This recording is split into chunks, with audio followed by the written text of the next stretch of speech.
Steamboat Bill Jr. is a Buster Keaton film. If you're unfamiliar, Buster Keaton was a silent film star before Charlie Chaplin. He was nicknamed the Great Stoneface because of his deadpan humor.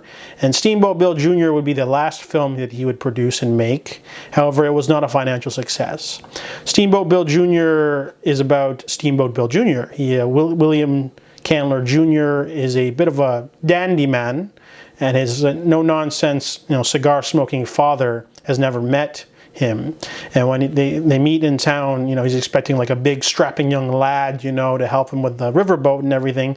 And instead he gets this pale, skinny white kid.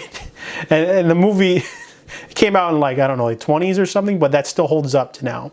So the first third and half of the movie is about basically trying to get along with the fact that dad is like a big gruff type and that his son's like a weakling. Not a weakling, but he's like the antithesis of an alpha male. So it's really funny. There's a lot of good gags at the beginning.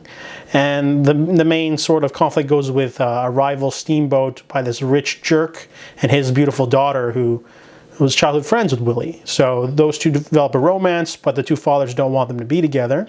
However, then we have some more circumstances in which the rival steamboat captain tries to shut down their, precious little older steamboat.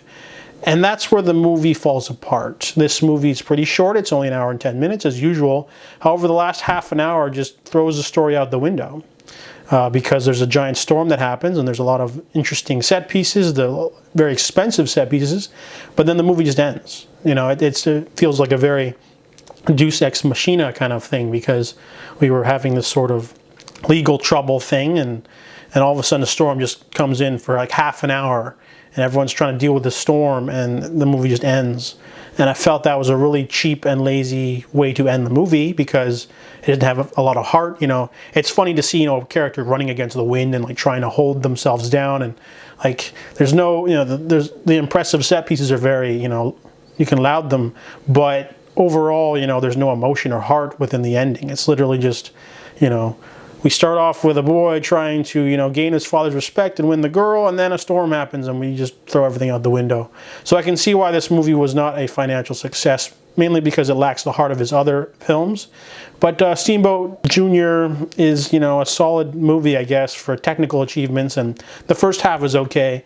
But overall, yeah, the whole third act, maybe the second half of the film, it just doesn't work for me, really. And maybe audiences also felt the same way. That's why this movie wasn't a success like his other films. So I give Steamboat Bill Jr. a 4 out of 10.